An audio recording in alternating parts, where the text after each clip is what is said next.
conversation we must have. And in order to have that conversation of justice, we must talk about community solidarity.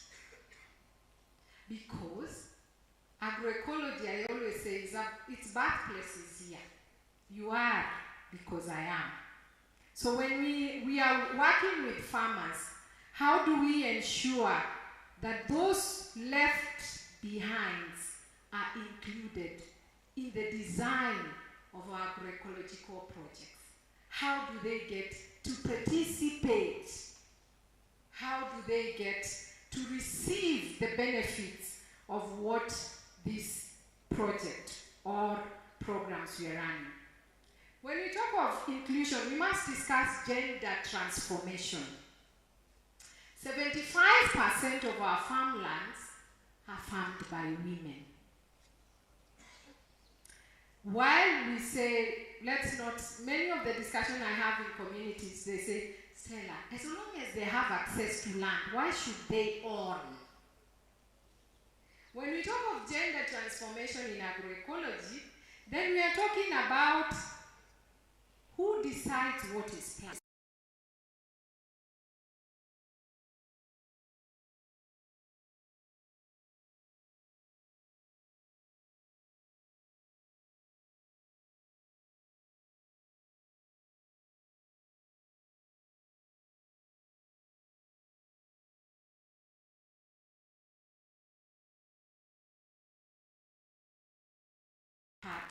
Land.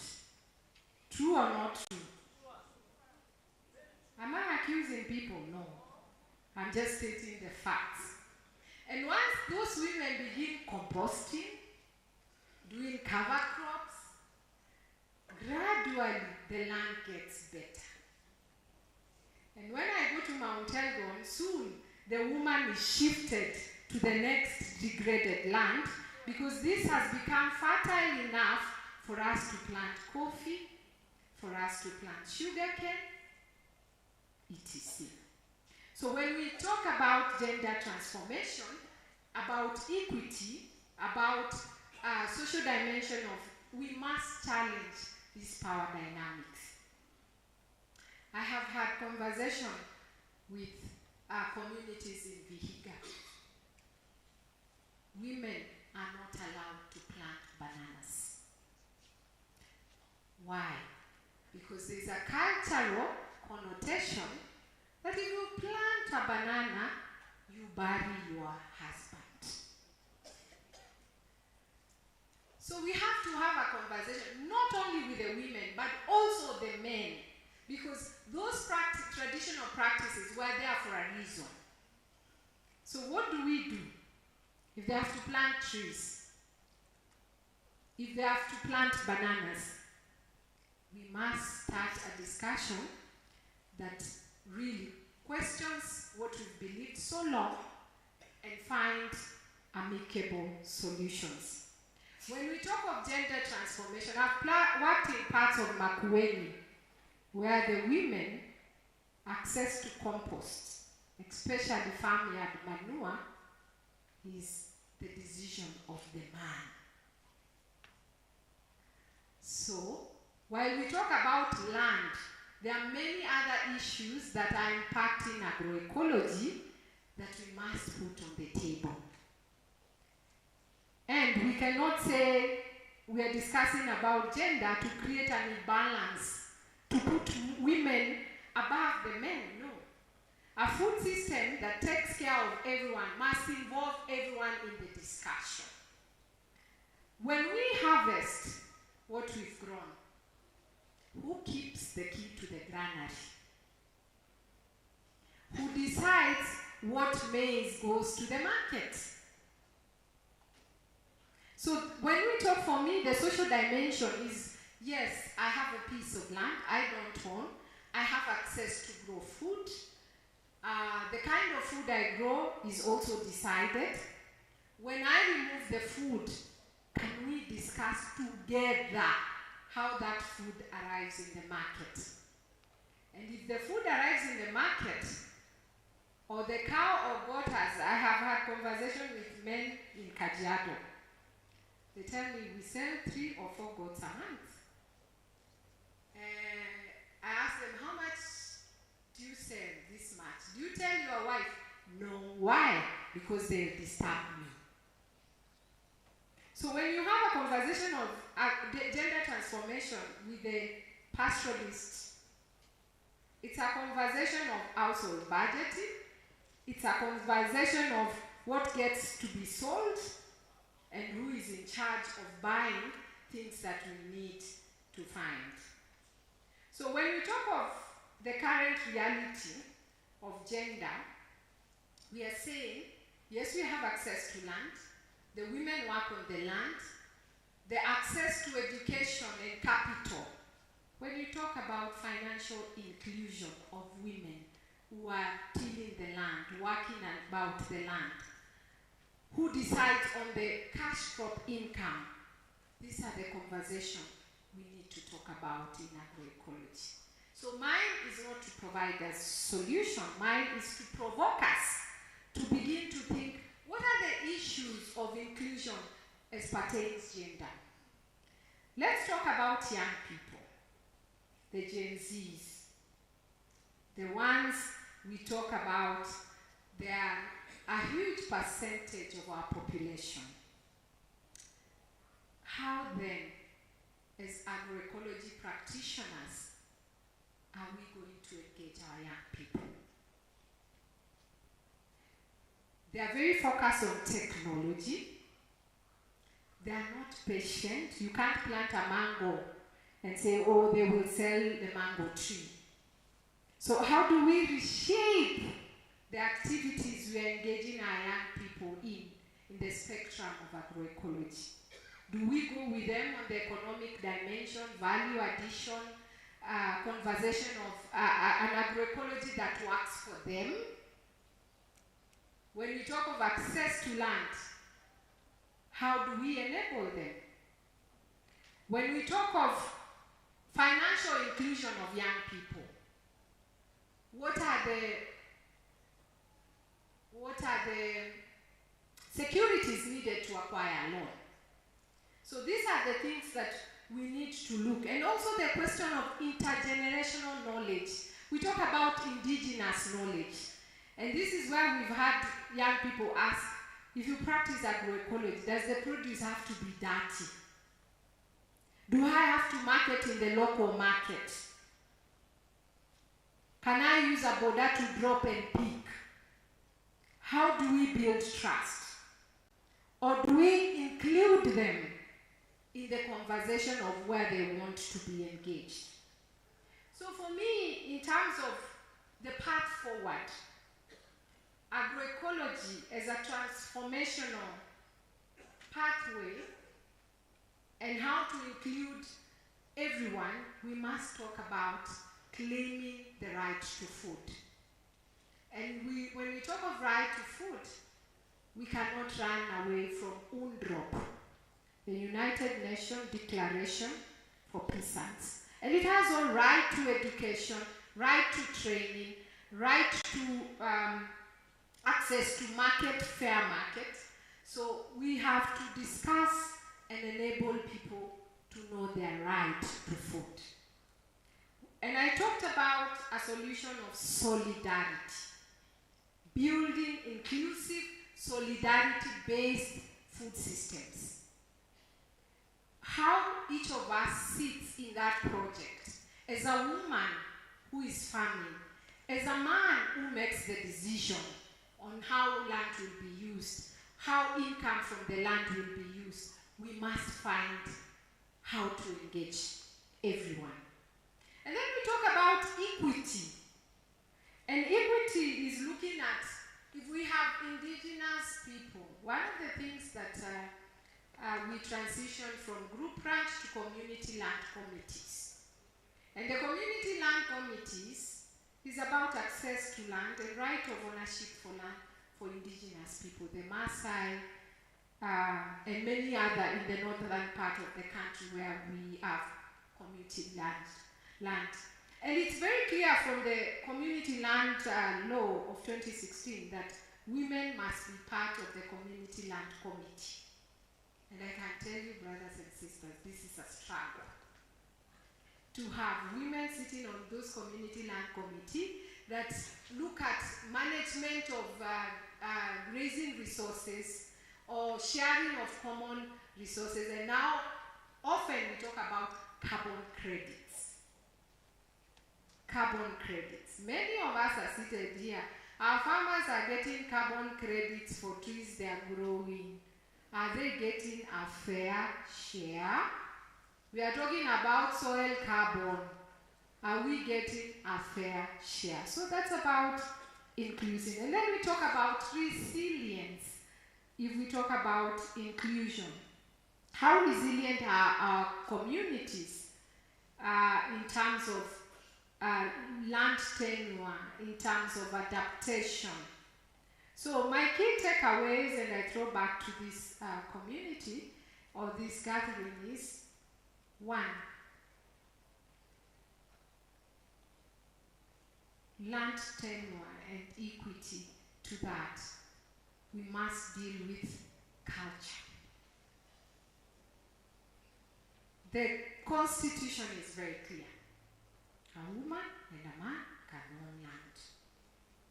The youth is our decision to decide how to deal and engage with him as per access to land. But what do we deal with our patriarchal tendencies? You own the land, I access it, I plant, you decide which crops I plant. So this is a question that I want to put here during the discussion. And then, of course, the gender transformation story. How do we engage everyone, not leaving anyone behind? Because often we find women are the ones farming, women are the ones doing that agroecology project, but the decision makers are not involved. They are in Nairobi, they said you can plant anything, or they say you plant here, when it gets better they move you from there to there. So let's engage everyone, both men and women. And finally, I want to say this. Agroecology in this country can move communities. It can make sure the no left behinds are included. But we must be reflective to design with them, to co-create with them, not designing for them, not taking a project to them. So I stop here and I return to the questions that I would urge us to reflect. And this question would guide us in ensuring that we live here with really a way forward. And this is, land is not just a resource, it's a source of identity. It is about power, it's about justice. For not just smallholder farmers, not just the women, but also the pastoralists, the indigenous communities. So we must be able to ask ourselves, how do we ensure that the land tenure is not a privilege, but right for everyone? How do we include everyone, both men, women, and young people? Thank you very much.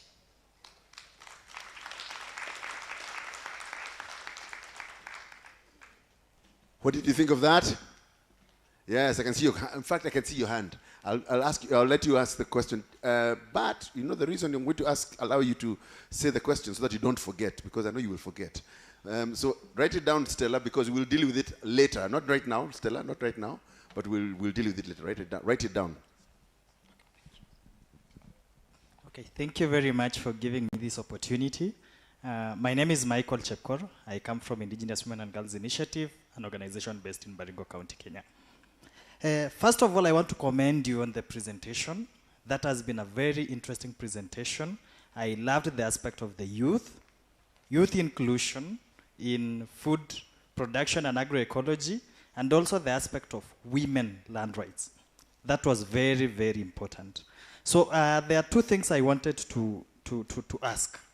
or to comment on. Number one is about the youth inclusion in agroecology. I loved the question that you are asking. We understand the average age of an agricultural person is 61. And we find that our old people are not giving access to land to the young people.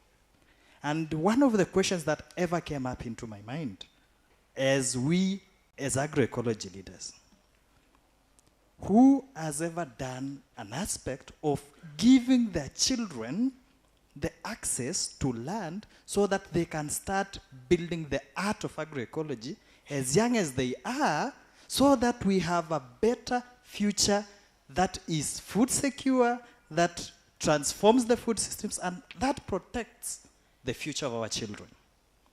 Number two is about the women access to land rights. It's very true that women play a very big role in agriculture and food production. Men mostly are enablers. And there's a campaign called Stand for Her Land campaign. Stand for Her Land campaign is something that is growing now. And when I had her talking about it, I felt like it's good to share also that Stand for Her Land campaign that is going on here in Kenya. So I would love to urge all of us. We have that enshrined in our constitution. You talked about the Community Land Act of 2016 and other platforms that enable women to own land and use it. So I wanted to share that, and I'm so happy to be part of this symposium, and I look forward to. Thank you, Michael. Chepkor. Okay, so we agreed that you guys don't like clapping, but can we change that belief? Let's clap properly. And let's clap for Stella. Stella, don't go away. We would like to have the opening ceremony now, and then we shall continue with those questions. But thank you very much, for Michael, and I'm sure there are a few other questions. Am I right? Yeah, that was very, very important. Ladies are the ones who do the work, but they don't have any ownership and have no say on what happens. Even when they're having the baraza, the women are told, tengeneza chakula. And yet they're the ones who make sure that the chakula, waombe chakula. That's a very interesting one. In a very serious meeting, you say, we need to pray for food. Okay, where's the woman to pray for food? As if men don't pray, eh? Have you noticed that? And men are supposed to be the priests of the homes, eh? Yeah, you're supposed to be the ones leading in prayer. All right, so ladies and gentlemen, I'd like now to hand over to our host. We want to have the opening ceremony. We do have members from a very powerful delegation from the ministry, and I'd like to invite Rosina to welcome, or to start the ceremony of opening the symposium. Round of applause, ladies and gentlemen, for Rosina Mbenya.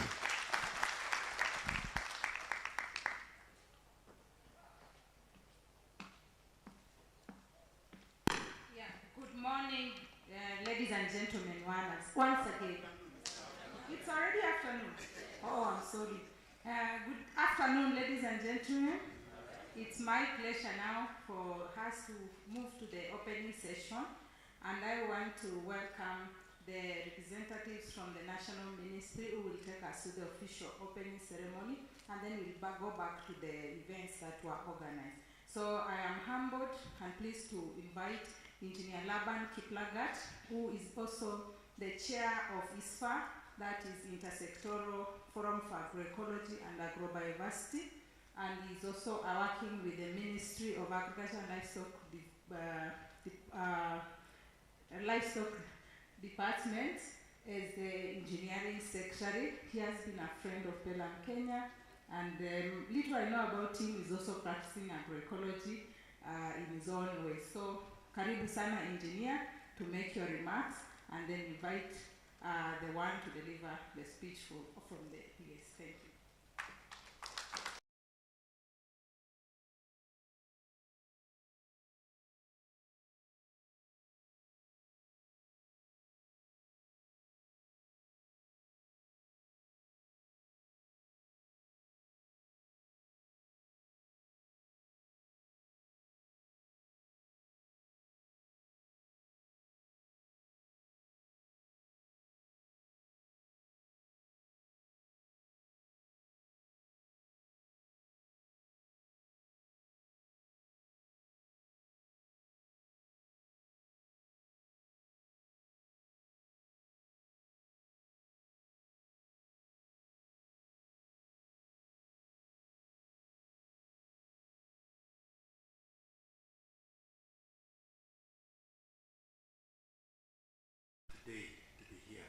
this second symposium by Penang, because since we started forming what we are calling ISFA, we have seen a momentous growth in the awareness and the unity of purpose for all of us to practice agroecology, which also encompasses organic agriculture. As it has been said, I'm also the chair of ISFA, Intersectoral Forum on Agroecology and Agrobiodiversity.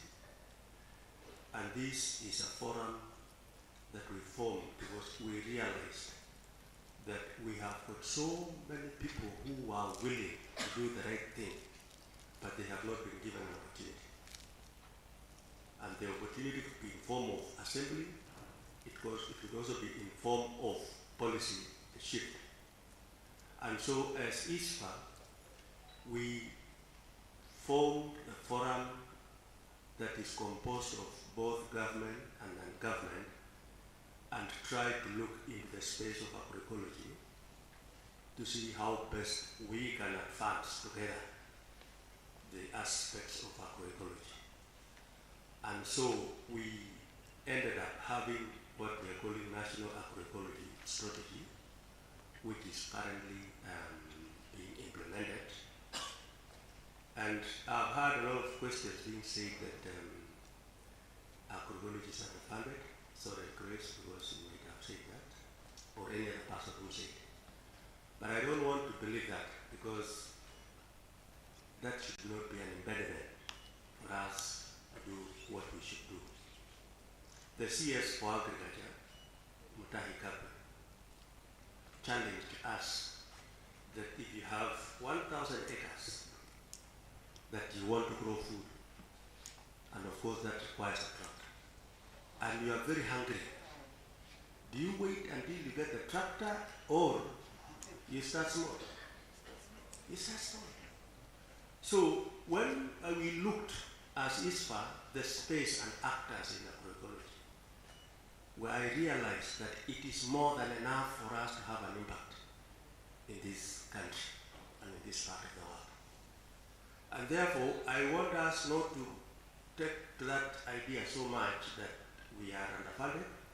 Let's start with what we have. And forums like this is for us to sensitize ourselves, to create awareness, to strengthen ourselves, to give us focus that yes, we can do. And we are in the second anniversary of Pelham, Kenya, having the Agroecology Symposium. We also have a Vision Africa Trust that has been having East African Agroecology Symposium, which now should be in the 4th or 5th anniversary. And we have seen small other grassroots organizations also down there trying also to promote in their own way, the way they know. And I think to me, this is the way to go. So as why I sit both in the ministry and in ISFA, I'm very proud of all of us, because we have not gone to government to beg, but we have started with what we have got. We've started with what we have received. For a very long time, we've been saying that policy, we've been planning policy. And everyone plans policy. But now that we have policy, we don't have an excuse. But to do what? To move to the next level. So we start small where we are as we move forward. I think it was said by Madam Rosina that I'm also an agroecology farmer. And if it were not that time is not on our side, and if I was allowed by the moderator, I would have asked every one of us who has come here today, who is confided, that what in the last 1 month or so, what thing did you do that's agroecological in nature? And if you have not done anything, then this should have been the place for you to be confided. We have got bishops and reverends here, including Dr. Madam, Dr. old mama. She should be the bishop of agroecology because she has been a lone voice, but we are happy that we have come. We have done what is able to be done. I know Bella, Madam Rosina, you could be one of the learning pastors because I have seen Madam Makenya here. He would be at a higher level than me. But this is all progress. So we look forward, or I look forward to the third next year, fourth, and moving forward, and we decentralize. Last year when we were having the seed convention in Kisumu, my peers said, no, why don't we take this into Bomet? Because Bomet, they still have a lot of traditional food. But, from Bomet have not shown interest to put in place mechanisms and to put their farmers together. But we said, okay. So we are here to ensure that also counties adapt to this gospel. And I'm happy for the organizations that are here, that have helped us. We as ISFA, we are monitoring, we are providing, and the counties that have not been reached, we'll try to link them to different partners so that we move together. And I think when the whole of Kenya become agroecological, then I think we'll make a mark in the map of Africa and indeed the whole world that we are people who are sensitive, who are listening, and who want to preserve nature.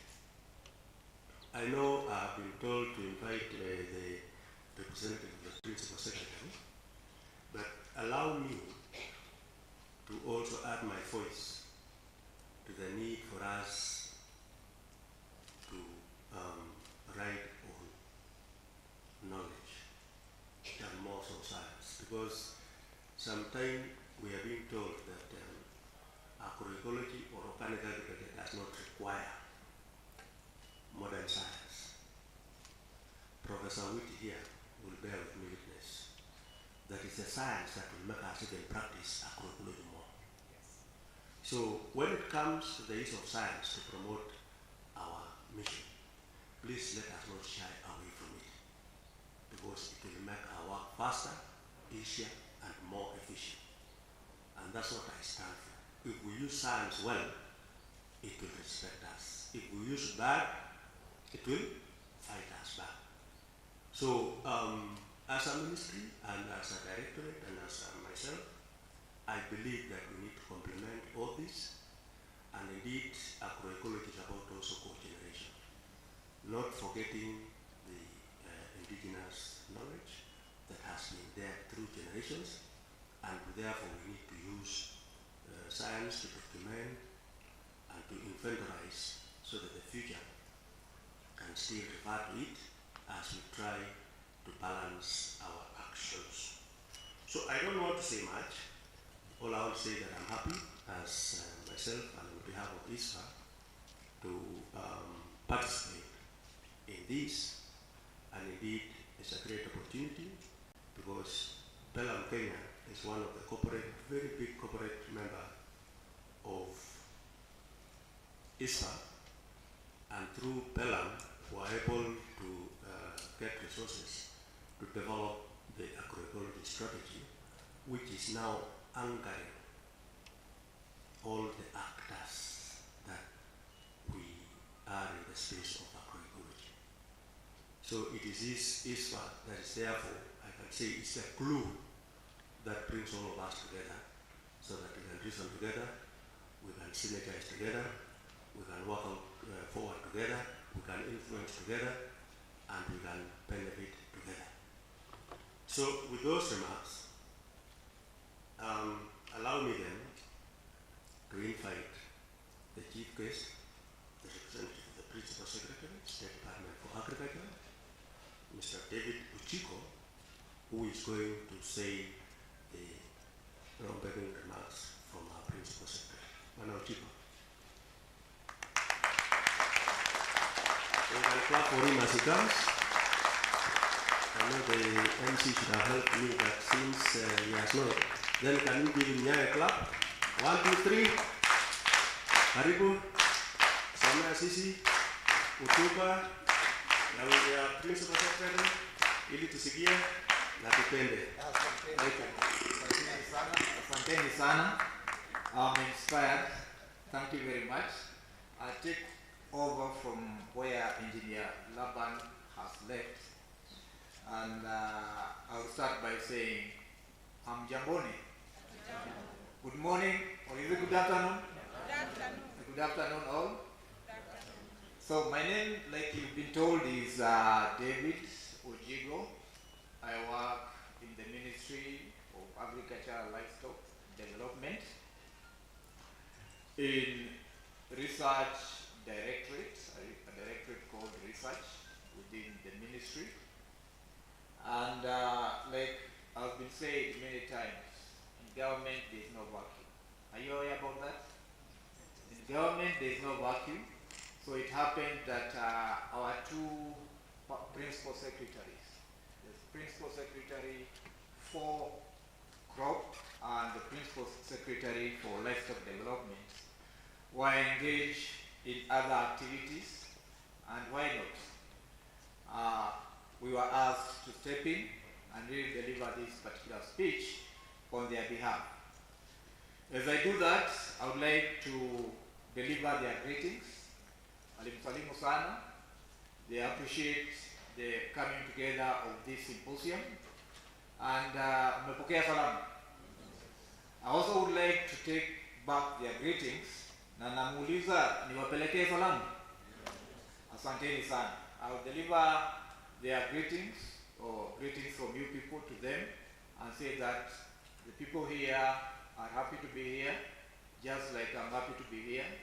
There's a lot of learning that is going on here.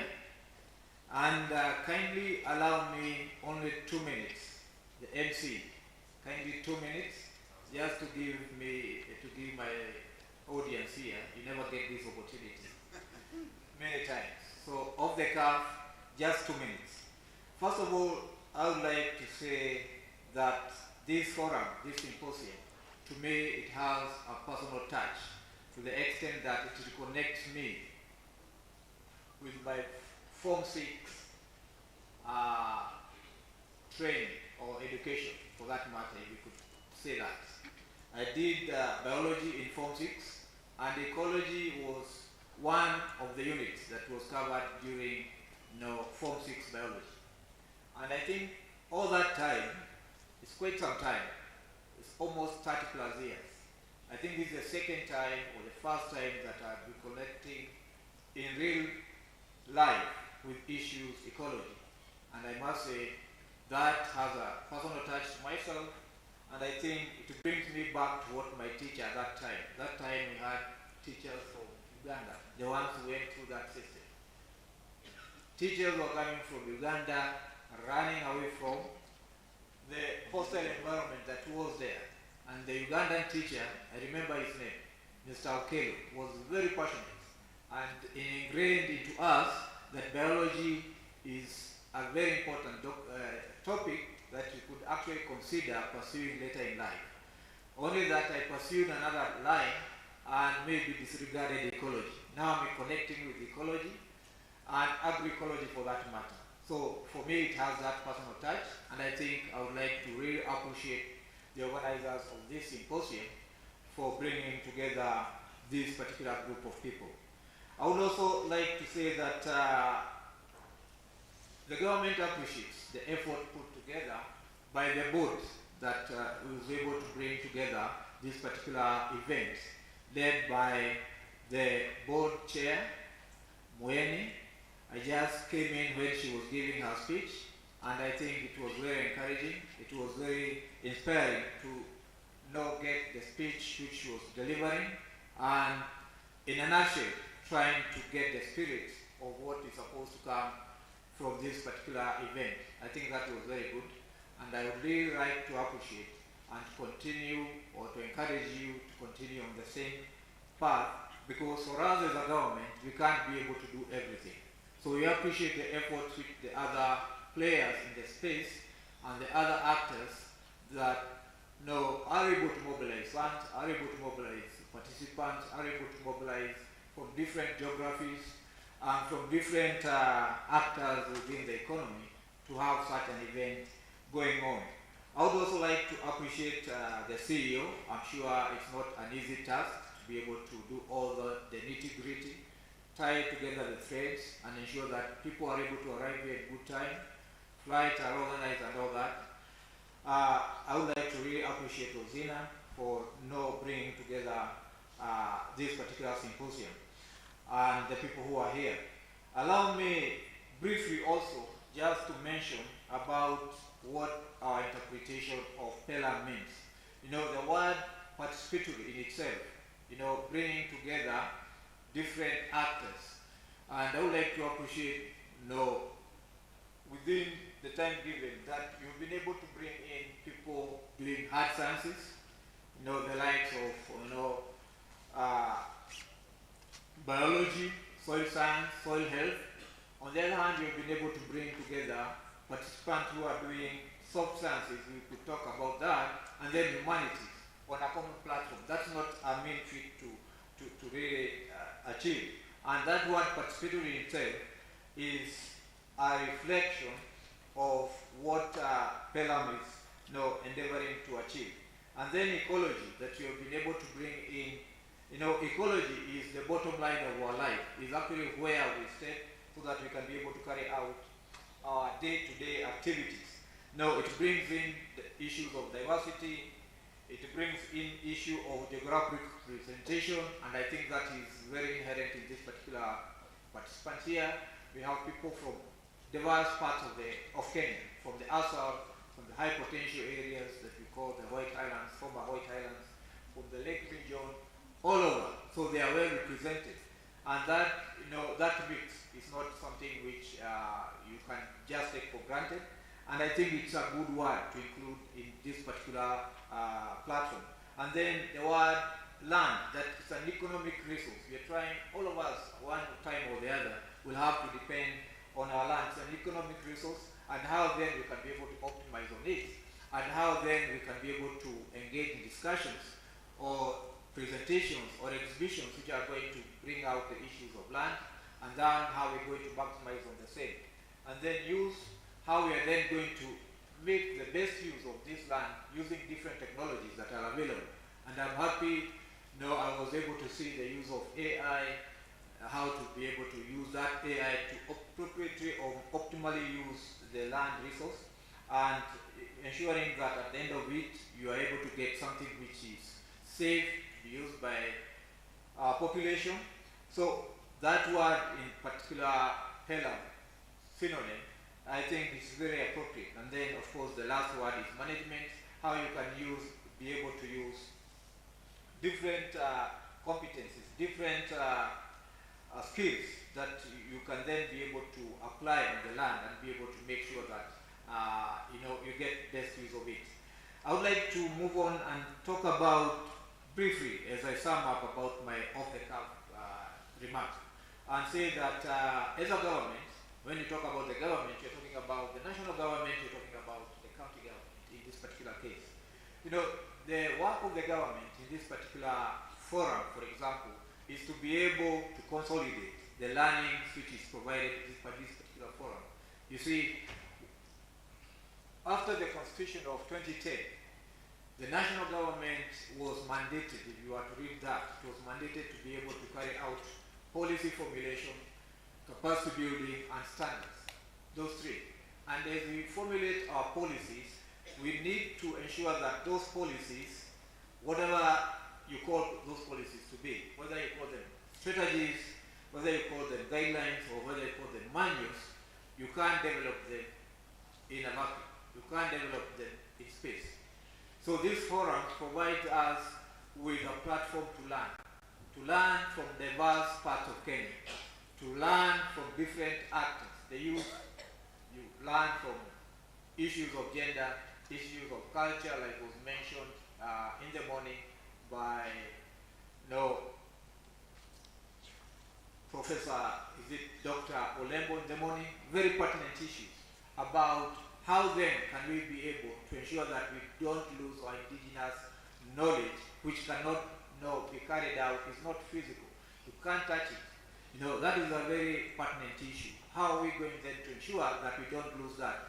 So the government is able to learn from such forums, just to give that as an example, and then to be able to consolidate all that, and at the end of the day, to be able to come up with a document which will be inclusive and which will ensure that nobody is left behind, like the last speaker was talking about, that there is inclusion and there is equity. So at the end of the day, the policies which will be formulated are supposed to ensure that all the people who are present or are actors in that particular space are actually taken care of. It's not an easy task. The government tries to do that. You can't have 100% achieving of that. But there is every attempt, especially during this era of participation. Was there participatory activity included in developing of that policy? So the government tries as much as possible to ensure that there is inclusion of those particular documents, of the feelings of the many actors as possible. So this forum also, again, I could rephrase it and say that it provides a very good opportunity. When you look at the exhibitions being carried out there, and I would really want to encourage and thank so many NGOs and the CBOs who have made every effort to come and exhibit. Your effort is not in vain. Somebody might not visit your booth, or you might have low numbers of people visiting your booth, but the point is that you have represented the people from where you work, and you are actually able to now filter. You're bringing out the best of what is in that particular geography. And if I'm a government officer or government representative here, like I can see we have people from Karo. I think that is very good that Karo is here. We can see also other development partners here. I really want to appreciate them. The CGR group and all that are listed here in this event, who are actually able to make the event possible. All that we're able to present here, including the NGOs, is actually forming a platform from where the government can be able to form comprehensive policies which will going to guide this particular issue of agroecology. So just to end up is to say that at the end of it, we have to harmonize all those issues, put them together into a document, and I would like to say that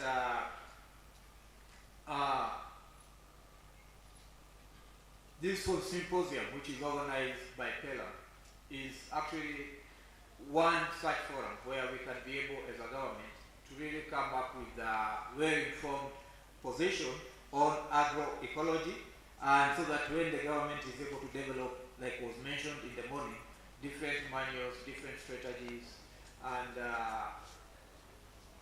different frameworks that are going to guide the engagement, we are well informed. We're not doing things just without proper guidance. We are taking care of all the issues that are pertinent, and we can't have made a mistake.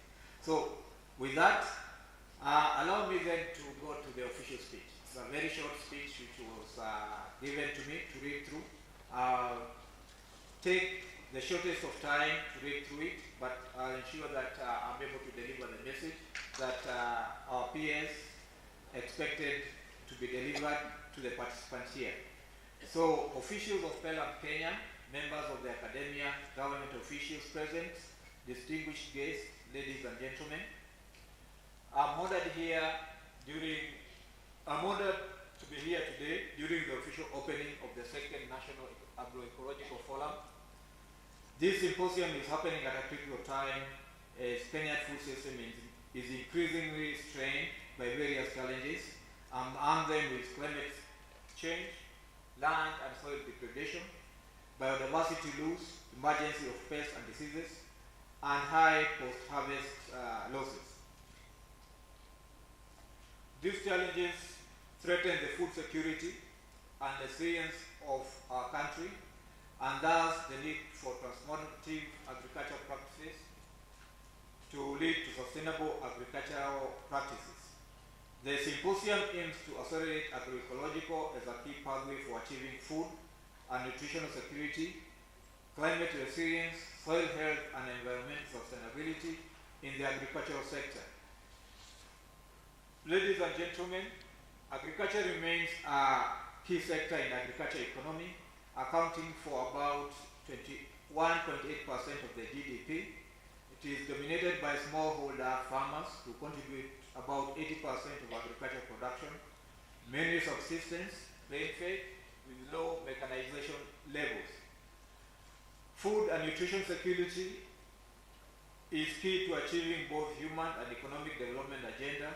Rapid population growth, poverty, unsustainable production systems, and climate change pose the biggest challenge to sustainable food production. Kenya experiences 20 to 30% deficiency in staple food every year, as the overall national food production has not increased in tandem with population growth.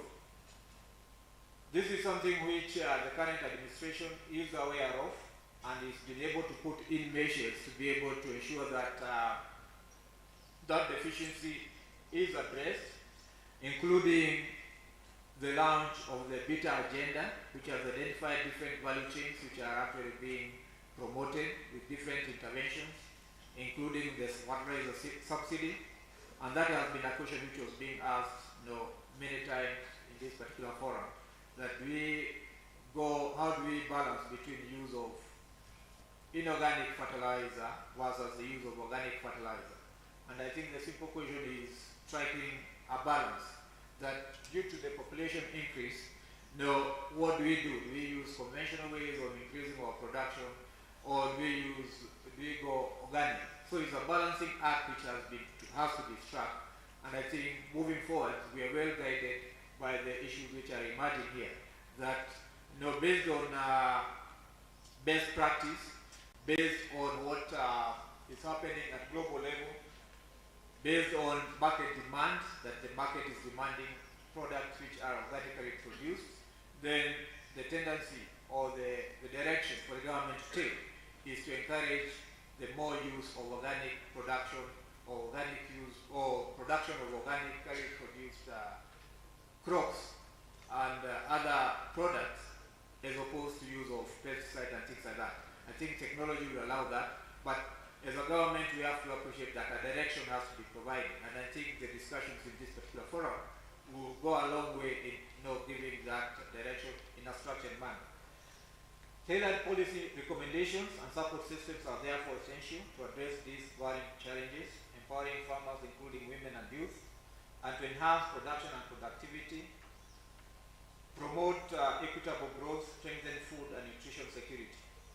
This is in line with the Kenya Agriculture Policy 2021, implemented through the Agricultural Sector Transformation and Growth Strategy 2019 to 2029, and the Kampala Cadet Declaration on Building Resilience and Sustainable Food Agrosystems in Africa. With such policy recommendations and support systems in place, we look forward to contribute to the increased agriculture GDP. Just to mention that these policies are in place, and they're not also developed just in the open or just without an anchor.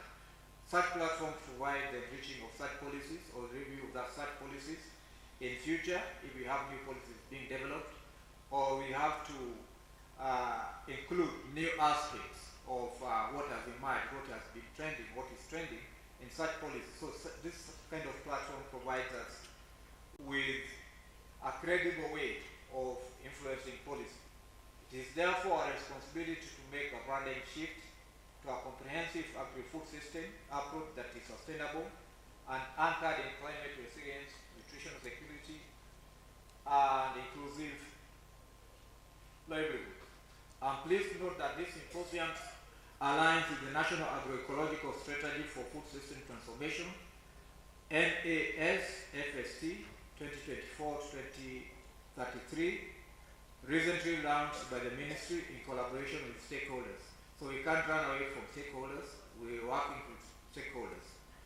The strategy represents a comprehensive vision for embedding agroecological principles in our national food system and underscores the government commitment to food and nutrition security.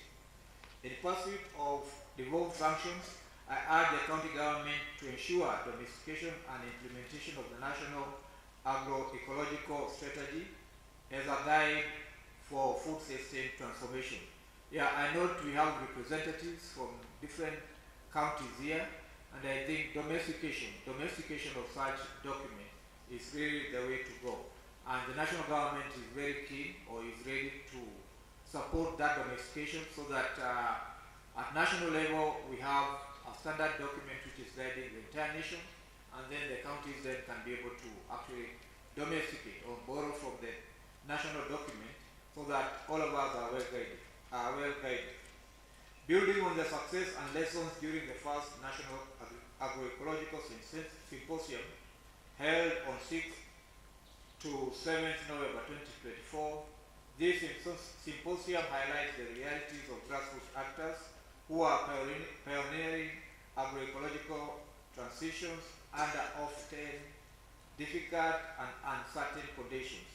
Their voices and actions will be central to shaping the future of a just, resilient, and sustainable food system in Kenya. Yeah, just to repeat, re-emphasize my point, all the persons here, your effort, they are difficult. I'm sure you're experiencing a lot of challenges as you go doing your work, but they are actually very important to us as the government, and by extension to the citizens of Kenya, because the government is supposed to serve the citizens of the country or of Kenya. So by extension, all your efforts will be aggregated, and then they are going to actually be of very much use in guiding the common mwananchi, the farmer at the grassroots level, in what they will be doing. The symposium serves an important platform for key stakeholders, government, researchers, academia, private sector, development partners, and farmer organizations in catalyzing transformative dialogue and action towards sustainable and healthful system transition in Kenya through inclusive multi-stakeholder engagement, through research, knowledge sharing, market linkages, and strategic partnership. This symposium also provides a unique opportunity for both public and private sector to showcase how agroecology contributes to diverse, sustainable, equitable, resilient, and culturally acceptable food systems. By examining various approaches to production, distribution, processing, and market development, we demystify agroecology and highlight its potential as a transformative approach, well guided by the global accepted principles of agroecology development, developed by high-level panel of experts. I acknowledge the role of the Intersectoral Forum for Diversity and Agroecology, ISFAA, under the State Department of Agriculture, which brings together diverse stakeholders to dialogue on agroecology and agrodiversity, thus contribute to policy agenda and knowledge sharing in the field of agroecology. This work is instrumental in advancing agroecology at both county and national level, ensuring that agroecological practices are mainstreamed in agricultural systems. The Ministry of Agriculture and Livestock Development is committed to partner with all stakeholders, including state and non-state actors, to implement the call to action from this symposium. Together, we address the emerging challenges in the agricultural sector through research, knowledge sharing, and market access. Increased investment in the agriculture sector will spur growth in the sector, leading to sustainable production system, resilience, increased incomes, and employment creation, thus contributing to improved livelihoods and food and nutrition security for all. As I conclude, I appreciate my appreciation to PELAM, Kenya Network, and the Ministry of Agriculture for making this symposium a reality. I also applaud the researchers, academia, NGOs, private sector players, farmers, women, and youth, whose collective presence here today underscores the broad commitment to agroecological development. Let me just say that sitting through the presentations in the morning, the ones which we had here, the panel presentation, and also listening to one of especially the one by Daniel, and the questions thereof. I'm actually convinced that agroecology is the way to go, and is the one way in which we can ensure we are resilient and we are actually having a sustainable food system. So with those few remarks, it's my pleasure to declare the second National Agroecology Symposium officially open. Thank you very much. Thank you very much, Dr. Ojigo. Those were not few words. Please stand there. I would like to invite our country manager, country director, together with who else are we having on stage? I will call them just on stage. Yes, you'll call them onto the stage so that we can have the group cameraman. This is photograph session. We used to call it the Kodak moment. Do you remember that? Gen Z don't know why we call it Kodak moment. Will they understand what Kodak moment means? Gen Z, do you understand what Kodak moment? Okay. So, those days, we used to have something called film in the camera. It was called film. It was a physical thing called film. We'd take photos, and the image would be imprinted on that film, and then we'd take the film to the doctor called the developer. He would develop it, and we'd go and collect our pictures later. And that film was branded Kodak. It was Kodak or Fuji. Those are the two. Do you remember that? And that's why we called it Kodak moment. So that is why it's called a Kodak moment. Ah.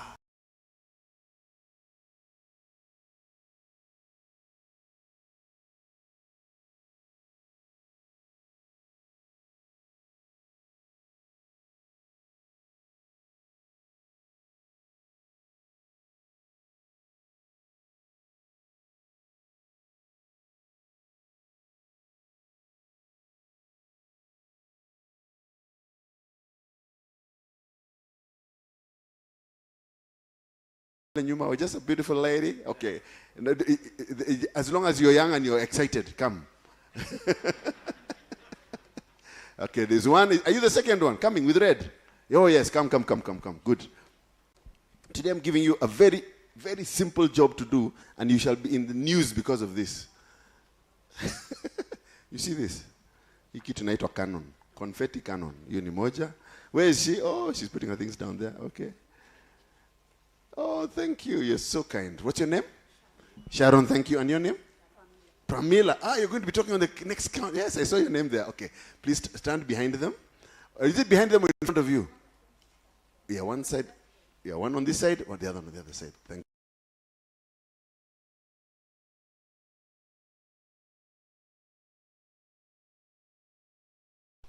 And up on stage, I want to request the national and county government representatives, please join us on stage.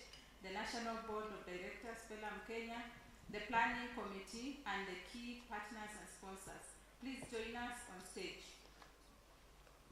That will be a big one, eh? Join us, and they join. Let us appreciate the speech from the PS. Can we do 3 factorials? 3 factorials. Oh, 3 factorials. Tell us about those. Yeah, let's do the 3 factorials. I think I'm just saying yes. So 3, 2, 1, okay? Yeah. Okay, let's start.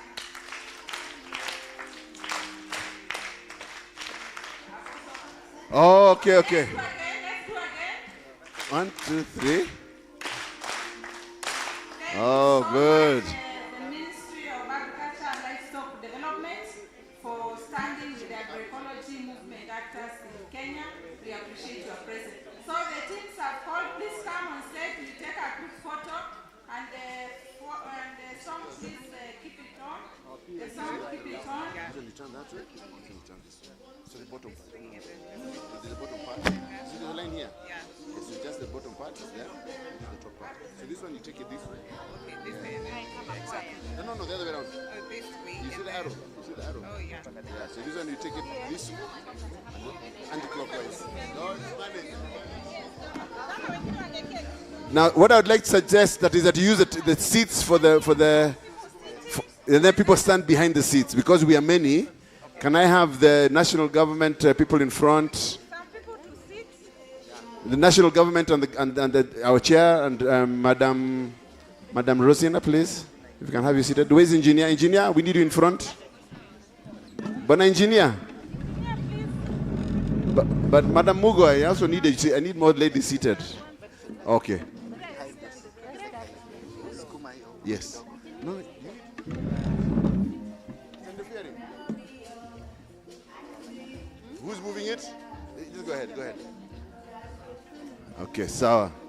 You can't be seen there, gentlemen. You cannot be seen there. The last person should be this lady. Yes, please. Find a way to squeeze yourself.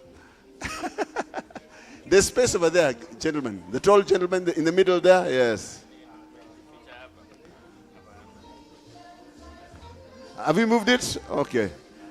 All right, are you ready? Are you ready? Ladies and gentlemen, on behalf of the PS of Ministry of Agriculture and Livestock Development, this second National Agroecology Symposium is officially open. Hey, well done. Let's see.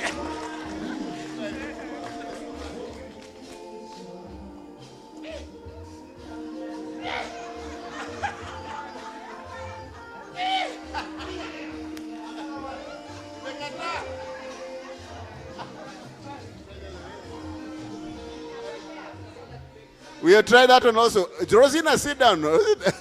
It might happen. At least one happened. Oh, that one has refused. Go the other way. Yeah, that one has refused. Okay. Makofi!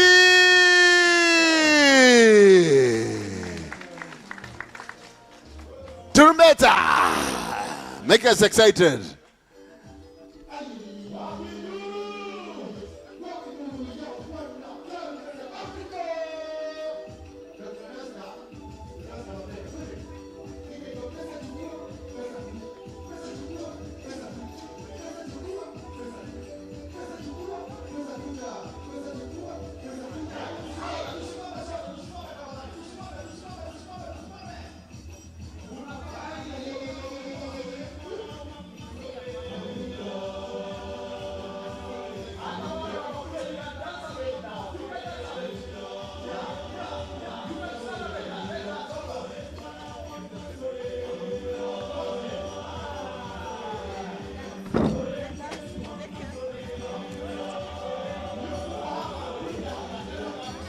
So we want everybody in front. We want to take a photograph. Everybody in the front.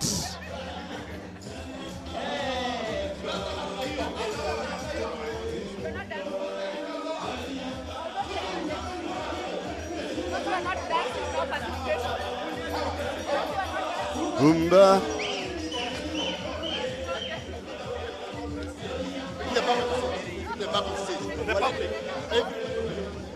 So continue with them. Continue with them.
tarumbeta. Eh.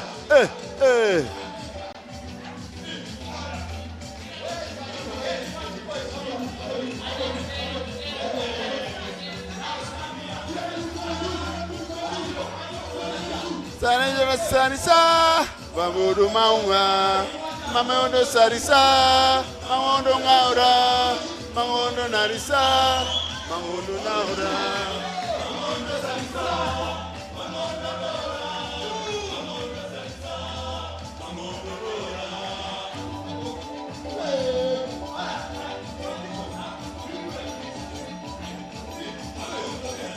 Hey. Hey.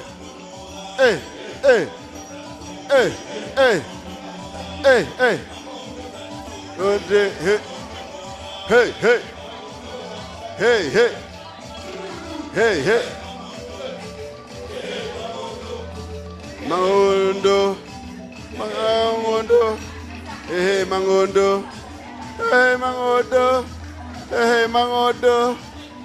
Mangondo. Well done. Hey. Mangondo Nora, Mangondo Sarisa, Mamondo Nora, Mangondo Narisa, Mangondo Nora, Mangondo Sarisa, Mangondo Nora, Mangondo Nora, Mangondo Nora. Hey, well done. That is beautiful. Back over to Rosina. Thank you very much, Chorumbeta Africa. Oh, Wajiko. Thank you, our chief guest. Thank you, all of us. That was so nice, and we have enjoyed the official opening. And as we mark this official opening, we want just to present some gifts to our chief guest. And I would request if we could come back to the stage. David, our chief guest, come on stage. I would request our chair, please. Our chairperson. Our engineer Kiplagat, can't see him. I hope he's around, or someone can also pick. So we will present this gift to our chief guest in appreciation of your support and your presence in this important symposium.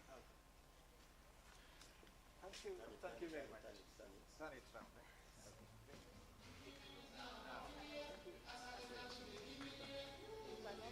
Makofi. Excellent.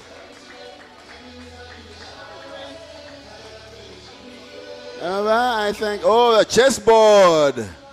That's going to be a lot of fun. It's very good mental exercise. Hey, Makofi. Beautiful. And also a wine set for opening up your wine set. Beautiful. Somebody's not. Thank you so much. Up next, I request Rosemary from the Ministry Livestock Department. Please also come on stage. Wapi makofi yake, wapi makofi?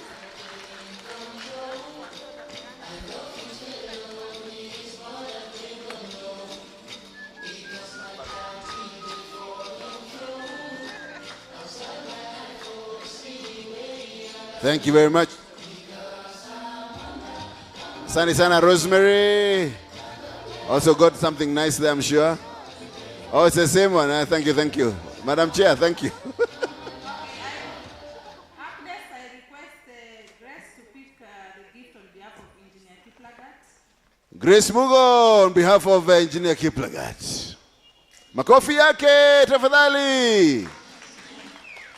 We agreed we're going to clap, guys. Let's clap. Thank you.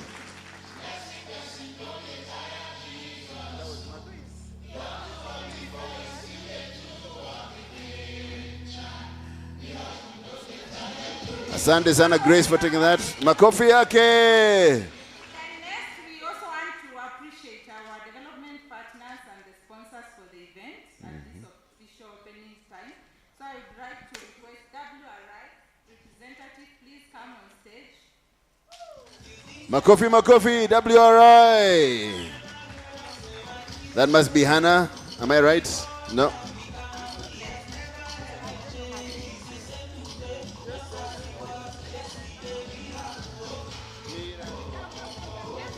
Dr. Susan Chomba. Thank you very much.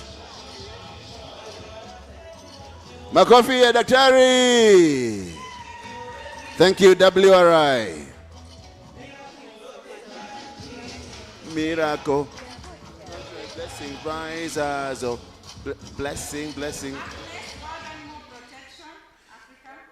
WAP, Tennyson Williams. Karibu sana.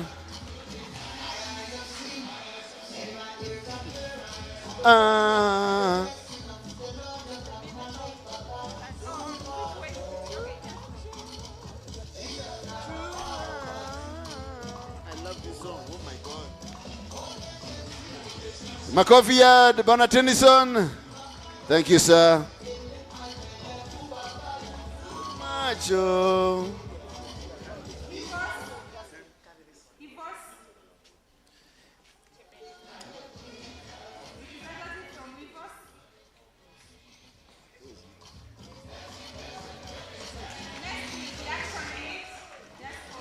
Oh yes, representative from HEVOS. Action Aid, please come by. These are all beautiful partners. Thank you, HEVOS. Jesus. Blessing. Thank you, HEVOS. Makofi kwao tafadhali. Thank you for being a partner. Next, of course, is Action Aid. Too much. Blessing, blessing. HPRC, yes, okay. That is Action Aid with a gentleman from Germany as well, smiling there. Thank you very much. Karibuni sana. Makofi Action Aid.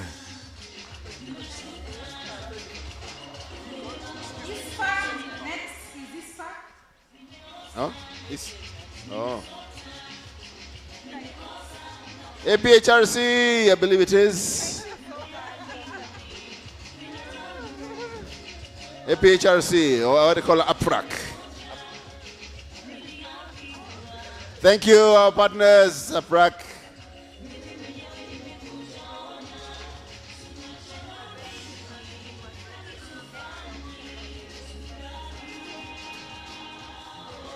Now, next, I believe, is Our Vision Foundation. Is the representative around? Oh, it actually fell. Remember, you asked for another one. It's not inside there.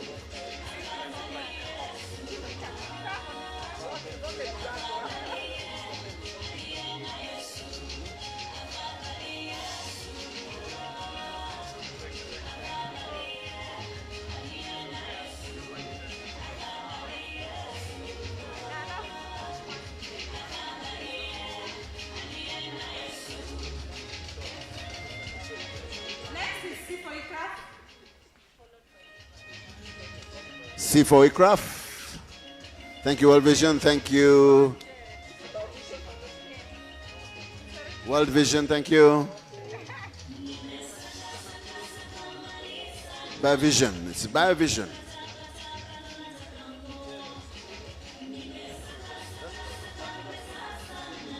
Thank you, Biovision. And then, of course, ICRAF. Biovision Africa Trust. Who? BVAT. Ah, BVAT. Okay, BVAT next. Oh.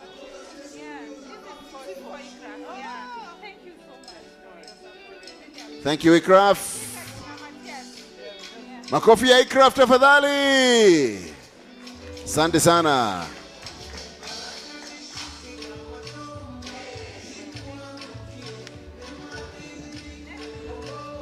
Thank you, BVAT.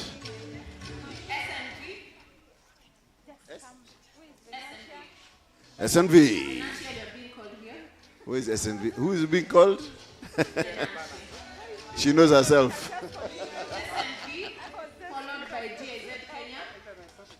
Okay. GIZ are coming next.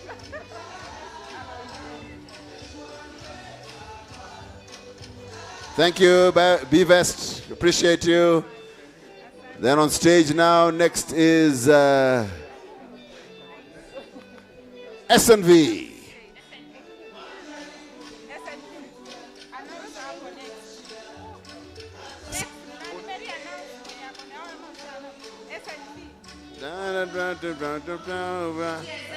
you are the one who's carrying them, I can see.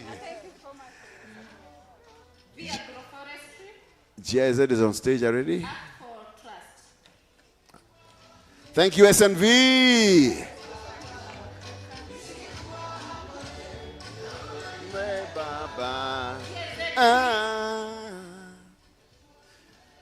Next is, I believe, GIZ.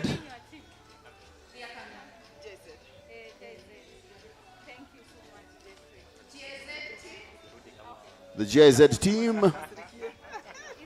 In the year of inclusion, there should be a lady up there. There we go. Thank you, GIZ.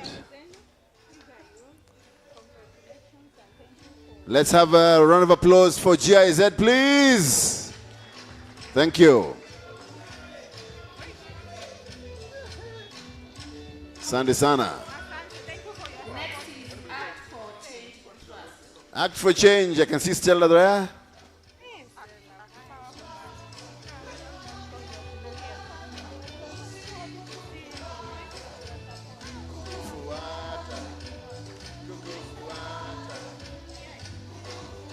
Act for Change. Makofi for Act for Change.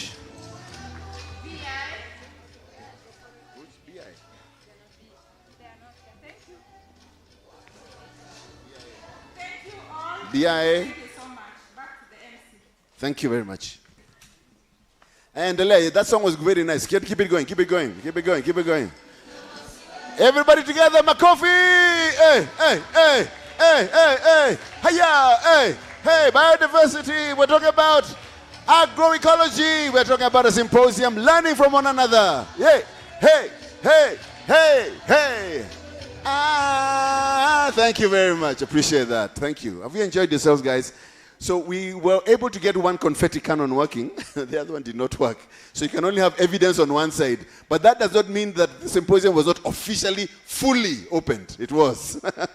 And thank you very much for that wonderful ceremony. Now, we do have a session. And I would like some guidance from my guidance, whether we're going to be able to, yes.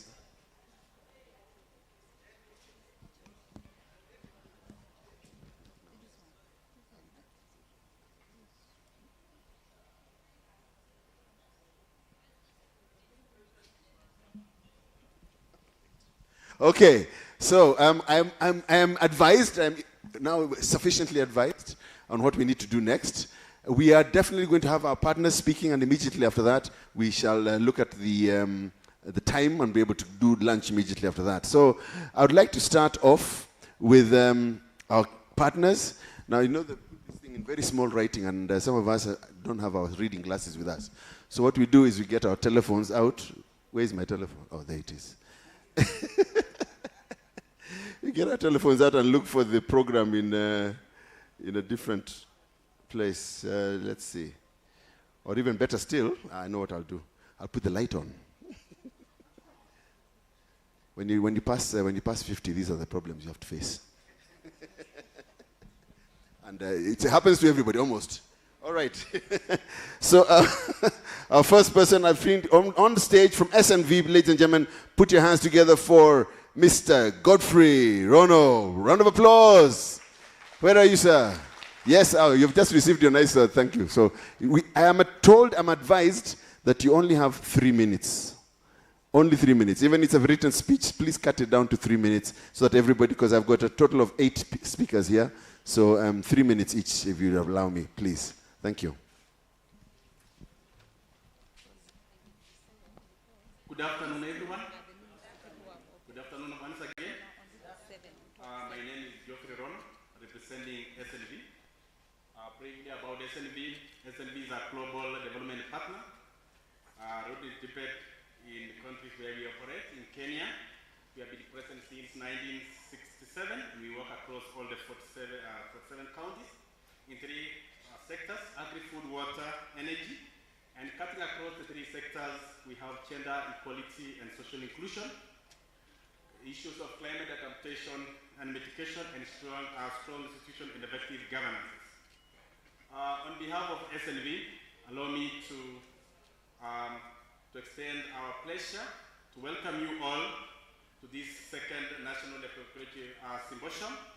This gathering marks a critical milestone in Kenya's journey towards sustainable and inclusive food system. We as SNV, we are proud to be part of this transformative movement. The theme of this symposium resonates with SNV global vision. We envision a world where all people live with dignity and have equitable opportunities to thrive sustainably. For us, as agroecology is not merely a set of practice, but is a holistic approach vital for achieving food security, enhancing nutrition, and building climate resilience across our agri-food system. With over 60 years of experience as SNV, we are dedicated to catalyzing sustainable and resilient agri-food system. And we achieve this through robust capacity building, forging catalytic partnership, and advocating for inclusive governance, always prioritizing gender equity, climate adaptation, biodiversity, and social inclusion. We believe that system transformation is not just necessary, but urgent. Our work resonates regenerative agriculture, inclusive markets, energy system, water, and climate smart solutions, all anchored in local ownership, gender equity, and ecosystem health. These emotions come at a time where we call for climate resilience, social equity, and economic viability is louder than ever. It is powerful testimony to the collective energy across all the sectors, the government, research, civil society, and community to reimagine our agri-food for future. We commend all the co-organizers, technical partners, the national and county government, as well as the youth, innovators, and farmers champions present. Your participation affirms that agroecology is not a free solution, but a mainstream pathway to transformation. We call for ever stronger and stronger multi-stakeholder collaboration to align investment, harmonize policy action, and scale context-appropriate innovation that truly works for farmers and the planet. Before I conclude, I would like to extend a warm invitation to all of you to visit our SNV booth. Our team are eager to engage with you and share more about our initiative and explore potential collaboration. We also invite you to our side event that will take place in this afternoon, titled Organic Input for Agroecology. And this session will showcase practical experience and learning from our project, Phages for Planet and People, featuring on-farm evidence and policy reflection on advancing agroecological farming in Kenya. Additionally, we as SNV will be launching a new program, a multi-stakeholder nexus program on regenerative agriculture and productive use of renewable energy, and will be implementing in 7 counties in Kenya. Reach out to us for more information as we explore areas of collaboration. Finally, let's use this symposium not only to exchange knowledge, but to create an actionable pathway that will elevate agroecology from a strategy to scale. And as SNV, we are committed to working alongside Kenya's agroecology movement, supporting not just projects, but partnership, not just technologies, but transformation. Welcome once again, and let's transform our food system together. Asante sana. Asante sana, Geoffrey Rono. Round of applause for him one more time. And thank you for keeping to 3 minutes. I'm very SNV. Thank you very much. Next, I'd like to invite from Action Aid, Kitusi Wanga, please. There you are, sir. And then immediately after that, Dr. Elizabeth Kimani, you'll be coming on after that. Karibu sana, please give a round of applause as he comes here, Bana Kitusi. Or Kitasi, sorry. Yes, it was written. It's okay. Kitasi, pleasure to meet you, sir. Karibu, sir.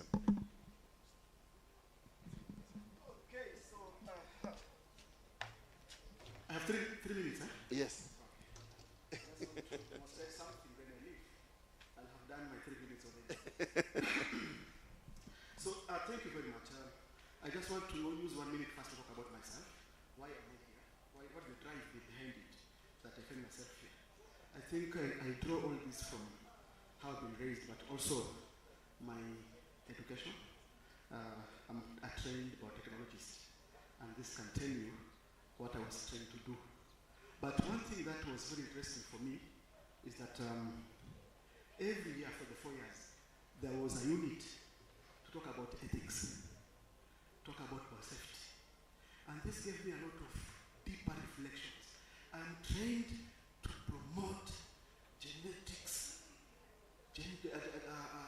what is about transforming genes, engineering genes to ensure that you develop organisms that thrive in the environment. But why about the safety aspect that I thought about? So thinking deeper, I realized there was need to ensure that we embrace resilience. There is need to embrace sustainability. And that's how I think I've shifted my perceptions to now become a promoter of resilience livelihood. Okay? Now, why then, when I joined actually 10 years ago, and Tyson here was the director at that time, I was given a handbook, a huge one, with the title, Climate Resilient Sustainable Agriculture. And I was told this is your Bible now. So, reading this document, as I was going through my orientation, really radicalized me deeper, now to begin to look at things in a different way, and say, I have to be an ambassador. An ambassador of what? I must ensure that I promote peace, I promote planet, and I ensure people are at the center of all this. This is really what has changed me, and I think I'm in the right direction. I want to base my 3 minutes, okay, still 3 minutes. I want to base my 3 minutes on life. And I want to use 3 things to just demonstrate what life is. I have with me here water. Very dirty water, I think. I've done it deliberately to make it dirty this way. But water is life. Without water, we are nothing as human beings. 90% of our body is water. Okay? When you are sick today and you're hospitalized, the first thing they'll do, they will put water in your body. But why are we polluting it? Look, anybody who can drink this water? I give it to you, drink it. But why are we polluting our water? This is something that we're looking at. But agroecology, one of the principles is ensuring that we are using water in a sustainable manner. Everybody that's out there, they're polluting water, scrambling for resources, fighting conflicts about water. We have to change our perceptions. Okay? The other thing I want to talk about is seed. They say seed is the source of life. This is where we start from. Without seed, you have nothing. But today, everybody is destroying this thing. We are putting here terminator genes. We are putting here a lot of fertilizers, a lot of chemicals, and we are killing this thing. God gave us this life for free, but we are busy destroying it ourselves. Colleagues, delegates who are here, my fellow delegates, we have to change our perspective. This is the source of life that we have. And we'll talk about seed sovereignty, seed safety. You begin from there.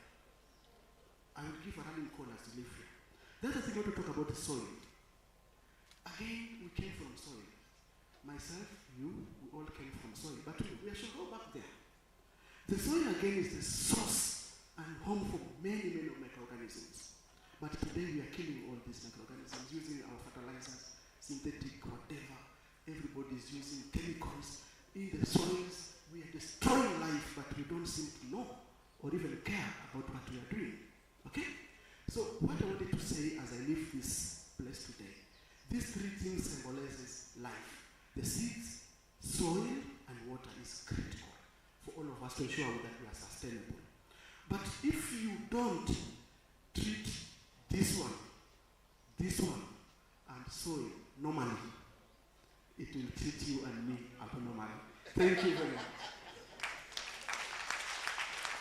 If you don't treat them normally, they will treat you abnormally.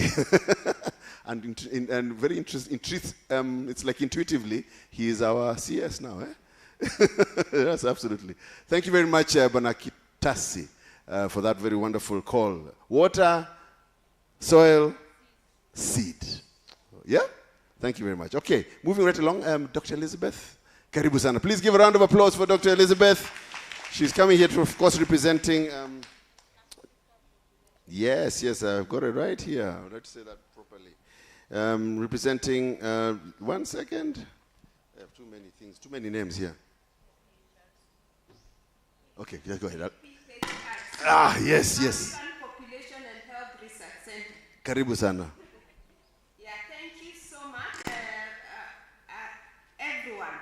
And I really appreciate Pelam for convening this and giving us this opportunity to talk about agroecology. I'm very passionate about agroecology because it's really life for us.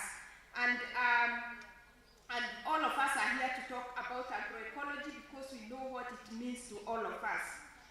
I'm Dr. Elizabeth Kimani Murage, a senior research scientist at the African Population and Health Research Center, APHRC. I lead the Nutrition and Food Systems Unit at APHRC and also the Zero Hunger Initiative and the Visibilize for Climate Action Initiative. Those two actually support agroecology. APHRC is a research to policy institution. We generate evidence, strengthen research and related capacities in the research and development ecosystem, and engage with policy to inform action and, on health and development. We believe in evidence that is co-created with communities, grounded in lived experiences, and used to influence policies that matter. Today, we meet at a time of multiple intersecting crises: rising inequality, economic uncertainty, persistent and worsening food insecurity and food injustice and resultant malnutrition, and above all, accelerating climate change. To address these intertwined crises, we must take a systems approach to food, understanding that how we grow, distribute, and consume food is inseparable from health, environmental sustainability, and social justice. From our work at APHRC, and as evidence increasingly shows, agroecology is emerging as a powerful solution. It is a holistic approach that places people, ecosystems, and equity at the center. It embraces diversity of crops, of knowledge and cultures. It supports smallholder farmers, particularly women who are the backbone of our agriculture. And it's a critical foundation for good nutrition. It also plays a practical role in supporting mental health, reducing anxiety, depression, and deep sense of helplessness, especially in climate change vulnerable communities facing the stress of long droughts, repeated crop failures, and rising food prices. At APHRC, through the Zero Hunger Initiative and the Visibilize for Climate Action Initiative, we support agroecology as a pathway to food systems transformation, to make food systems more just, sustainable, and climate resilient. As I come to close, I leave you with this. For us as researchers and practitioners, it is critical to recognize that communities are not passive recipients of solutions. They are innovators, custodians of traditional knowledge, and active agents of change. Any effort to scale agroecology must start by listening to the communities. Agroecology is not just about farming. It is a climate adaptation strategy and a pathway to realizing food justice and the right to food, where no child goes to bed hungry, no farmer is forgotten, and no community is left out of the climate conversation. So let us be bold, let us challenge the status quo, and let us work together towards a future that is just, nourishing, and truly sustainable. I thank you. Thank you. That is Dr. Elizabeth Kimani Morage. Thank you very much. And to get it right, it is Africa Population Health Research Center. Karibu sana. You did 3 minutes. You did 3 minutes. Thank you very much. Appreciate you very much. Round of applause once again for her. She goes sit down. So these are the partners, and I would like to invite now from WAP, a good old friend of mine. Good to see you, sir. Mr. Tennyson Williams from WAP. Karibu sana. Your 3 minutes. Asante. Thank you very much, Moniki. And just to assure you, I'm going to abandon this because this will have been done in more than 3 minutes. Good afternoon, everyone. Good afternoon. Are you all okay? Yes. Good, good. My name is Tennyson Williams. I bring you greetings from World Animal Protection in my capacity as the Director for Africa. What am I doing here? What's my business here?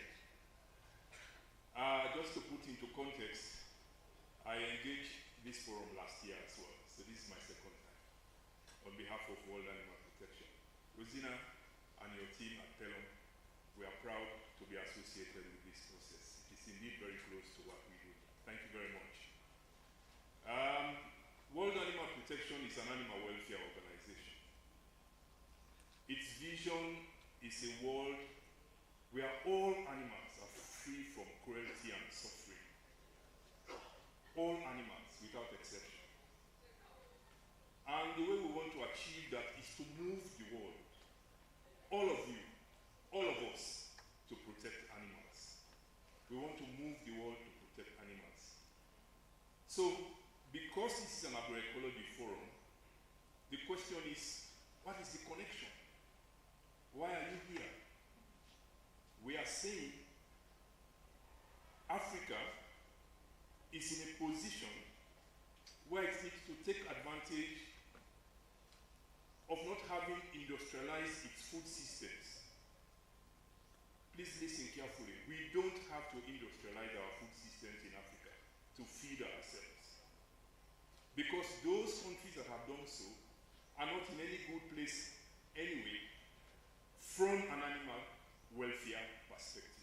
Because all the animals, I would say without fear of contradiction, that perhaps go through their systems suffer a lot before they die. And that is what we say should not happen. So agroecology is an opportunity to strengthen what Africa currently does. Put a lot more into smallholder systems. Strengthen those systems. Go back to indigenous seeds, tools, etc. Not necessarily saying that we don't want to have new technologies. So we are here because this is really the future. There is a clear evidence that we have been able to establish that industrial animal agriculture, which we otherwise call factory farming, is the new climate culprit. Industrial animal agriculture contributes to climate crisis. In Belém, in November this year, Belém in Brazil, we are taking the same arguments to that forum. And in partnership with Pelham, BIBA, all the other organizations, AFSA, that are pushing for the alternative as a solution to industrial agriculture, to invest in smallholder systems. We are all making the case that this is where the future holds. We should strengthen those systems. We should not lose our technology in Africa. We should promote those technologies and encourage our governments to invest a lot more in smallholder systems. So that is why we are here. Thank you very much, Regina, once more. And to all of you who are here, minutes. God bless you. Son Williams, thank you very much, sir. Very well said. You can please shake Rosina's hand. Thank you. Appreciate that. Wasn't that very well said? Smallholder? Smallholder solutions, right? That's the way to go. Thank you very much, sir, for bringing that to our attention and telling us about the relevance of WAP at this particular forum. So, ladies and gentlemen, now moving on, we would like to invite from BioVision Africa Trusts, BVAT, that is Dr. David Amudavi. Karibu sir. Round of applause.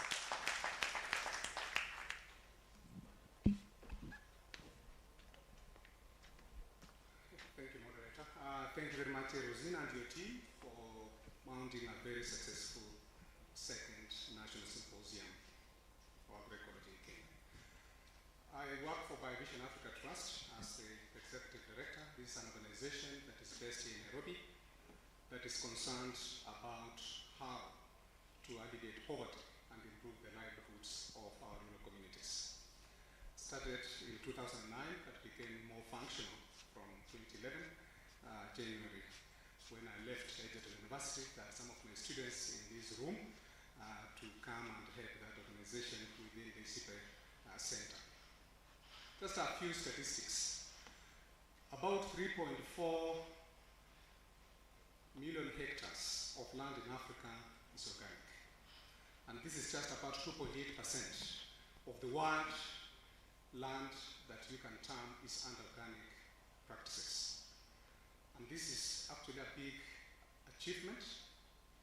The 2.8% shows we have actually increased by 30% with the statistics that were collected by an international organization, FIBO, together with IFAM Organics International. So these are the statistics that were released in February in Germany, in Nuremberg.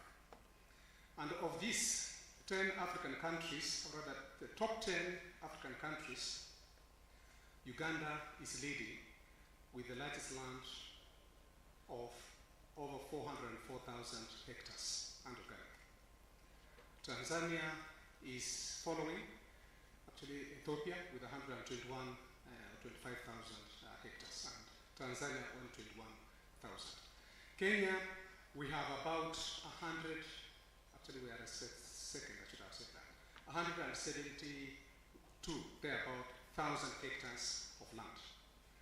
And when it comes to organic producers, Uganda again leads with over 505,000 producers, followed by Ethiopia, then followed by a few other African countries. And Kenya, we are among the top 10, but we only have around 63,000. What does this mean? This means either we are not collecting all the statistics of the good work that we are doing to promote the organic sector, the agroecological sector, or we have a lot to do. Ladies and gentlemen, indeed the world is not very safe. There are some world institutes that have created, that have provided information to show that we operate within about 9 safe boundaries. And out of these 9 safe boundaries, 6 of them we have exceeded the safe limits. And some of the practices and initiatives that are now being promoted globally, not only in Kenya here, are within the basket of agroecological practices. And I'm very happy to see that we are among the people that are working towards what my organization has as a vision, a food-secure continent with healthy people living in healthy environments. Very much aligned with Pelham's vision. And I think we have a lot to do. I'm part of an international team that has been supporting the European Union in looking at in which direction should research and innovations be focused and grounded within the field of agroecology. And we have produced a report that just came out the other day. And I was lucky to review about 9 huge projects that have been implemented in Africa. And I was the one responsible for the African projects. And friends, the focus on agroecology is not a small thing. So I want to say those of us who are in this room, our farmers who are working very hard to adopt agroecological practices, to improve soil health, so that we can also improve the efficiency of the utilization of our mineral nutrients. to enable us to be food secure, you are doing a great job. Thank you, Pelham Kenya, and all the partners. We look forward on this continent, and as we continue to hold other responsibilities, some of you are aware of the Ecological Organic Agriculture Initiative supported by the African Union. We coordinate that program, and we are also part of the GIZ-supported program, Knowledge Center for Organic Agriculture, Knowledge Hub for Eastern Africa. And I'm happy to say we do this with Uganda, Pelham, Uganda. And I have my manager here from Uganda, who is in charge of that project. Where are Francis? Francis, the room. Right at the back. And we have an agroecology promotion program for Africa supported by the Swiss government. And I have my colleague manager for this, Nancy Wambua. She's in this room. And all these are efforts that we work very closely with Pelham Kenya and other partners.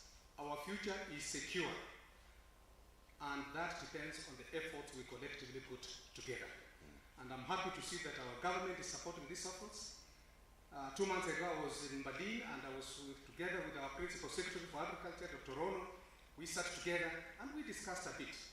We need to do something with the symposiums and conferences. After that, let's do something, so that next time we come, we have things to do. And let me just give a message here, which is very important. Kindly, those of us that were working with farmers, you are creating change that we can all be proud of. Creating change that can inspire further investments to be put in. Document. Document. We are blamed for not showing evidence because we don't document the good results we are doing, the impacts we are creating, and I want to say that should be one of our biggest tasks to do. Let's design our programs with impact in mind, and let us also ensure, as we implement our programs, we monitor what changes we are bringing around, and we ensure we document. Friends, thank you very much. It's been a pleasure to be part of this symposium. Dr. David Amudavi, round of applause, ladies and gentlemen, round of applause. Very powerful message. Document, document, document. Our future is secure, but we must continue documenting. I like that very much. Thank you, sir. Appreciate it. It gives us hope. Yeah? Thank you very much. So now I would like to invite, I believe I had an apology. I was told earlier, I may be wrong now. Dr. Sophia Baumart from GIZ, I think I had an apology from them. Am I right? Oh, this is a representative. Okay, so from GIZ, you'll let me know your name so that I can say it. Jeffrey Ngare, round of applause. You also have 3 minutes.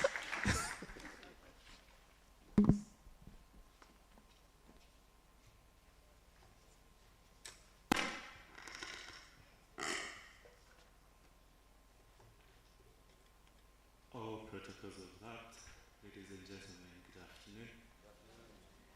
I'm not Sophia Baumart. She had an inconvenience and had to leave the country, I think around 1-ish. So I will be giving some few remarks on her behalf. My name is Jeffrey Ngare. I work as a technical and policy advisor for the project Sustainable Agricultural Systems and Policies. I will keep it very brief because I feel we've laid a really good foundation as to why we are here today.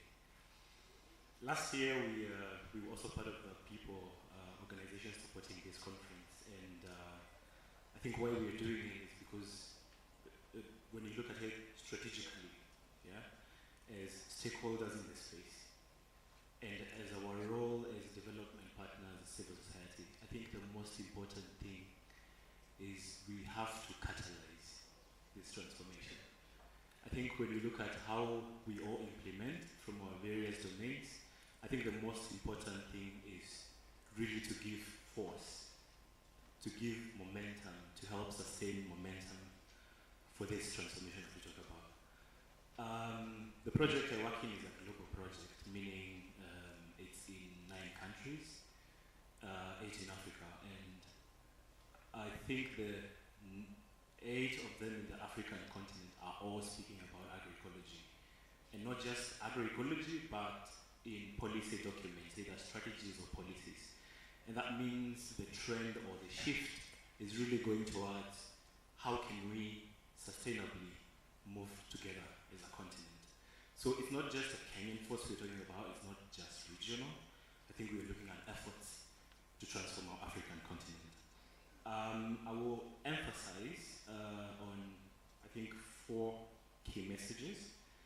because Axis is really partnering with the ministry and ISFA, and we are really, like you hear the project reading, it's more systems and policies. And this means we really have to look at things not just in practices and implementation rather, but how can we really cause this systemic shift. So if we're looking at carrying the whole system and structures with us as we transform. And applauding the leadership from ISFA, from the government, and even from PENAM as they lead the whole implementation of the agroecology strategy. Because I think we need really good leadership to be able to achieve what the strategy says we should achieve. I think my passion, because well, some people say it's unfortunate, I started in policy advisory, and when you talk to people, they say you have to really go back and really internalize some technical topics. I think the advantage also is you acquire a sense of direction. Why are we really not heading anywhere? Or if we are doing things right, why are we not seeing the results? Why are we not seeing the favorable outcomes that we are aiming for? Why are we not seeing the impact? And I think on the agroecology front, I would like to emphasize that, and I said this before, it's only 1 year of implementation, and transformation is very non-linear. We don't have it all figured out. So we really have to keep on strategizing, re-strategizing, getting learning from the ground, seeing what's working, seeing how we can scale it all up, and doing it collectively. I think with the mindset of collective action, I think most of us who have been in the space, we do a lot of individualistic, fragmented efforts. I think I'm appreciating this collective action and this collective call that we have here in the agroecology strategy. So as I wind up, I would like to encourage us to really look forward, to the exchanges here, to what does it mean to what we are contributing here to transform the agri-food sector. So as Axis, we are committed, we will continue working with the partners in the space, we will continue catalyzing, we will continue increasing in the momentum towards this transformation. I wish you all a very rich 2 days of exchange, and even I think after this, we should really find ways to continue with the dialogues, because we really need to have these dialogues. And I think with that, I would like to invite you to a side event that is going to be here tomorrow, I think if we keep time. Yes. From 11:30 to 1, it's on misinformation. Our project is really taking the concerns of misinformation very seriously, and we just want to bring it to light and see why, if we don't handle misinformation, because it affects the kind of capacities we impart on people, how much do we lose to stand? Do we stand to lose in this transformation conversation? So with that, I'd like to thank you, Pelham. Thank you, Bona Moderator, and thank you, everyone. God bless. Thank you very much. Very, very well represented. I will definitely tell Dr. Sophia you did a great job. Round of applause, ladies and gentlemen, for Geoffrey Ngare. Thank you very much, sir. Thank you. You have to shake Sophia Rosina's hand. Yes, absolutely. Okay, the penultimate keynote speech is going to come from World Resources Institute. Ladies and gentlemen, put your hands together for Dr. Susan Chomba. Put your hands together for Dr. Susan. Thank you. I have the unfortunate position of standing between you and a late lunch, but I'll do my best. My name is Susan Chomba from the World Resources Institute. The World Resources Institute is a global non-profit organization that works at the intersection of environment, economic development, and human well-being. It was founded in 1982. We use data, research, and partnerships to drive solutions for urgent global challenges, especially around food systems transformation, nature, climate change, energy, and cities. But before WRI, and perhaps some of you in the room also know me from World Agroforestry Center, ICRA, before that, I was a farm girl from Kirinyaga. My first boss, my mother. a smallholder farmer who paid me from the little profit she earned from selling French beans and tomatoes. Like many here, I owe everything to a woman who made miracles out of the land. And yet, the very same systems that fed me and educated me and millions like me in this room and in Kenya and in Africa is now at a crisis. Our food systems, you've heard, ladies and gentlemen, are broken. Agriculture, instead of nourishing the land, is driving deforestation, water pollution, and biodiversity loss. We are asking farmers to feed a rapidly growing population and survive a changing climate, but giving them very little tools that then cause more harm than good. And Kenya knows the pain. You know the droughts from 1984, 99, 2006, all the way to 2023.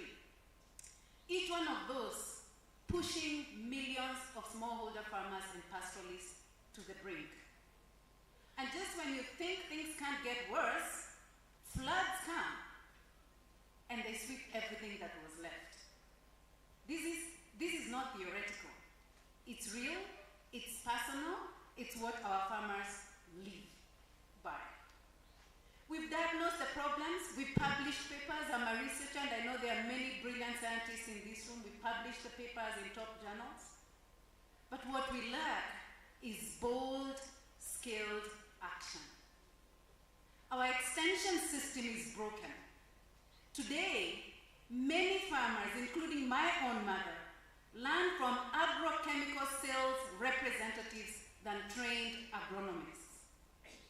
The so-called green revolution told us to focus on a few crops, use chemical inputs, use improved seeds, most of them GMOs, and we call that success. No matter what it does to our soils, our water, our health, it has failed.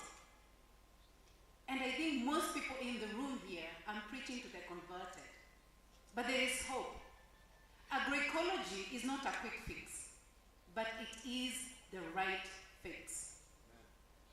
It respects nature, supports farmers, and builds resilience.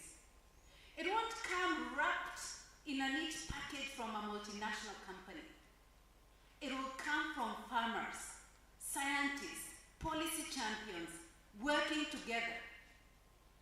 And it takes time, yes. We don't need perfection tomorrow. We need progress today. And progress is happening. Kenya now has a national agroecology strategy. Dozens of counties are leading the way. Organizations like Pelham are on the front lines. At WRI, we've invested over 1 billion Kenyan shillings, believe me or not, through the Restore Local program in the Greater Rift Valley in Kenya and other landscapes in Africa, to protect, to restore. Yes, well, that's one of the champions, a recipient. There you go. There are people sitting in this room who've been part of that program. And we are moving from restoring using trees to restoring agricultural lands, farmers, and the dignity of our farmers, generating green jobs, rebuilding soil health, restoring ecosystem services such as water and biodiversity. This is our moment. Let's reject silver bullets and build real, rooted solutions. Let's support the 7.5 million smallholder farmers who feed this country. Let's make food systems serve people, nature, and climate, and not just for profit. Thank you, Pelham, and thank you, Rosina, and your team so much. Thank you to all who are fighting for this vision. History is watching, and you are on the right side of it. Asanteni sana.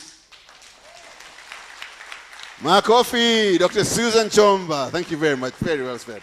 God bless you. So agroecology, it may be slow, but it is the right thing. It is the right solution. You believe that? When I say agro, you say ecology. Agro! Agro! Absolutely. Finally, ladies and gentlemen, and I'm sure he's going to take less than 3 minutes, Professor Alex Awiti from ICRAF. Makofi.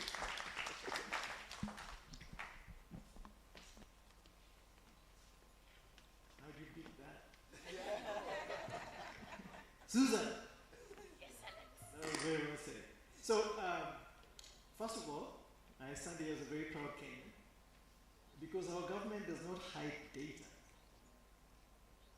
If you read the agricultural strategy, agricultural sector and agricultural growth sector transformation and growth strategy, the government acknowledges that our maize yield has declined since 1990. Okay? And yet, fertilizer use in maize fields has gone up by 36%. Okay? That's a wonderful government. I didn't make up this stuff. Cairo, with funding from the World Bank in 2014, published an absolutely seminal report in which they recorded field surveys from 47 counties, and in each county they went to over 4 wards. Real farms. They didn't make up this stuff. And they report that 86% of our soils are below the threshold soil organic carbon. And over 65% of our soils are acidic. The government is not lying. Fertilizer use in this country is at about 36% on average. If you take into account the farmers in Transoia who use hundreds of kilograms of DAP and NPK urea per hectare. But if you go to the small farmer, if you take those big guys out, our per capita fertilizer use is less than 25 kilograms per hectare. So relax, the green revolution has collapsed. It hasn't happened yet. We have a different problem. Our problem is soil mining. Very low input soil mining operations that is the bane of our smallholder farming systems. That's what we have to deal with. Okay? So forget about this fertilizer conversation. It hasn't really happened. We're chasing something that is a phantom. I'm sure most of you sitting here would agree with me that your relatives back in the village use very little fertilizer, if they can afford it. So the problem is poor soil and water management at the farm, and insufficient capability at our farm scale to replenish the organic resources that run out through decomposition, mineralization, and erosion. That's the problem. The basic foundation of our soils is organic carbon. ICRAF that I work for was founded in 1978. And the idea back then that there was a limit to what animal systems can do, especially in restoring durable carbon in the soil. And therefore there was need for a careful integration of trees and shrubs in farming systems. In 1978, 47 years ago, the movement of agroecology in this country is a baby compared to those efforts. And one of our directors wrote the book, Management of Tropical Soil Systems. He knew back then that there was a limit to the green revolution which was happening on fertilizer, on water, and seed. There's a limit to our soils, and they're very much prone to secondary acidification if you use mineral fertilizers, because these mineral fertilizers were built for temperate soil that are very high organic carbon. And if you look at response characteristics in terms of fertilizer efficiency, it is directly correlated to the amount of carbon in the soil. So our biggest problem today is to replace the carbon we've lost. And agroecology and everything else that is allied to it, especially the first component of agroecology, which is nutrient use efficiency, and building resilience through diversification of farming systems and introducing trees back and perennial systems into our smallholder systems is really the foundation of what we need to invest in. But the elephant in the room is that we have all these discussions, but we always leave the money discussion behind. Where is the money? The government this year allocated 57 billion shillings to the Ministry of Agriculture, which is a 1 billion decline from the previous allocations. Where is the money going to come from for us to do this? So what I'm trying to suggest, ladies and gentlemen, is that the implementation of the vision of the agroecology strategy must be an investment-led model, not government transfers and not NGO riches and NGO generosity. How do we find investable pathways for the agroecological transition? That is what we have to think about. In Western Kenya, that I understand really well, because I studied a lot of the soils there, the organic carbon on average is about 1.7% in all the soils. Kakamega forest, which represents the ecological climate, is about 3.6.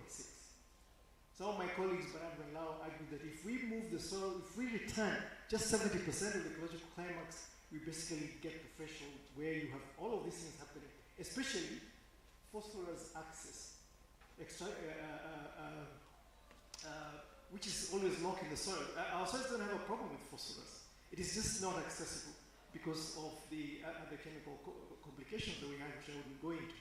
So the work that we've done in Western Kenya shows that we need to replace the soil carbon that we lost, and it's going to be about 33 tons of carbon per hectare equivalent that we need to return to the soil to then bridge the difference. What we're trying to fix is about 1.2% to make the 3%. In fact, Calgary has been very generous. They're saying that our threshold should be 2.7.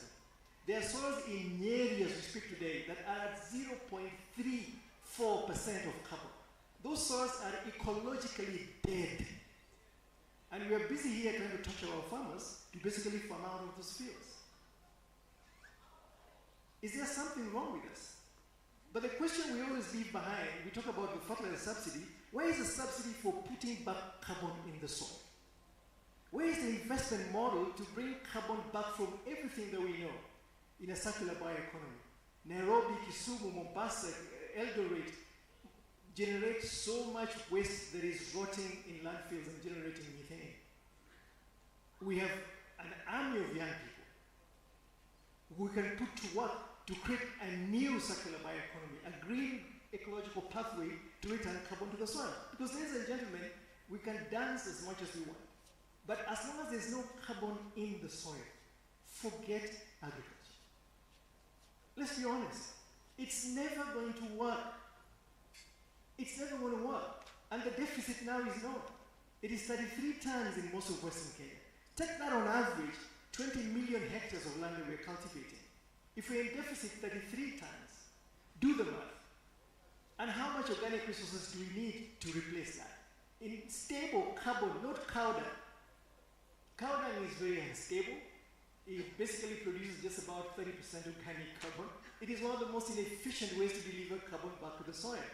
And guess what? How many animals will you need? How many hectares of land will you need to graze? And yet our cities are bursting at the seams and we're generating so much trash that comes from agriculture that we can't put back. Talk about crop waste. From sugarcane, for example. From rice husk, for example. From coffee waste, for example. From sustainable forestry, for example. We are leaving on the table every single day, from a back of the envelope calculation, about 130 billion worth of organic resources we can put back in the field and get carbon dioxide removal credits from that. Our government cannot afford 57 billion.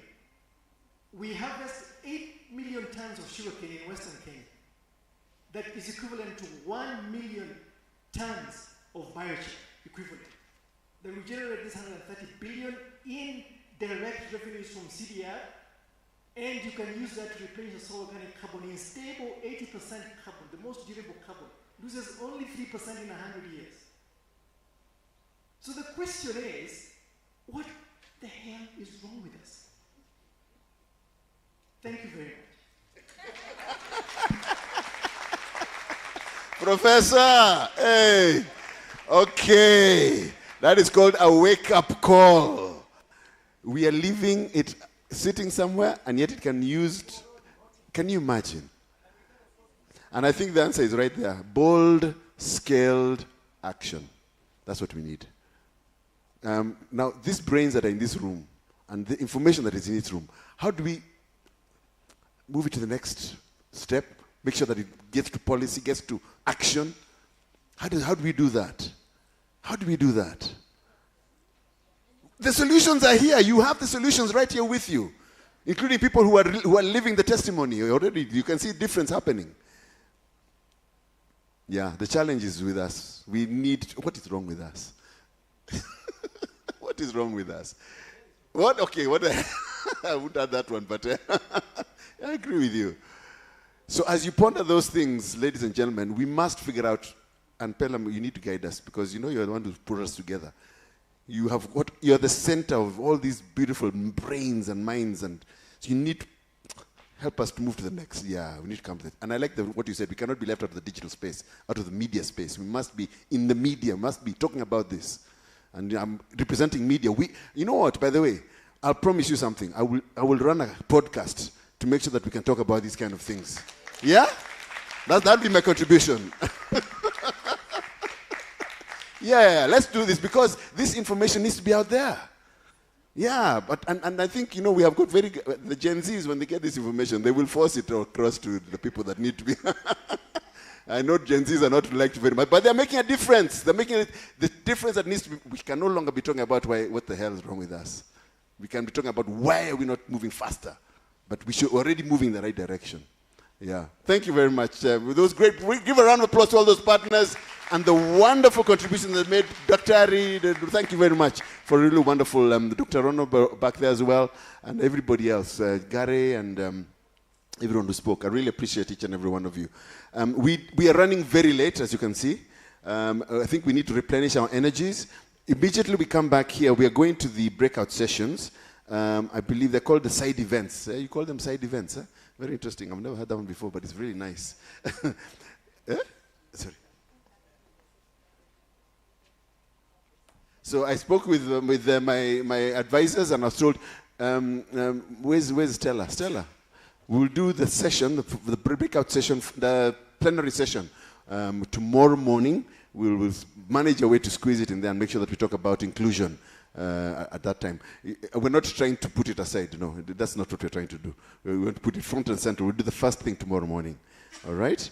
So we'll continue with that. So there is a side event for ICRAF, National Agroecology Observation Room. They will be, now I was given different instructions. Let me look here. They will be in Mara, and Mara is, as you go out, where we registered, that is the Mara room right there. I can see diagonally there. That's the Mara room. So we'll meet there with the craft. Then for the BVAT, do you say BVAT or how do you say it? BVAT. Yes, I want to say it correctly. BVAT. That is going to be the issue on status mainstreaming and ecology and agroecology practices in Kenya. Because I understand you're very many and doing it in different directions, you will remain here in the main auditorium. That will be the BVAT group. And then the one on from WRI, Food for Landscape Restoration, Nzoia. Nzoia is across the court here, directly behind this building, across the court. That's Nzoia. That is where you shall be meeting. And then finally will be the SNV, Organic Inputs for Agroecology. You will be at Athi, and Athi is on the first floor in that corner, right where the two barristers meet in the corner there. That is where Athi is. So immediately after lunch, please let us meet there. The group that you're interested, the side event that interests you, let's get into those groups. I want to give us exactly an hour.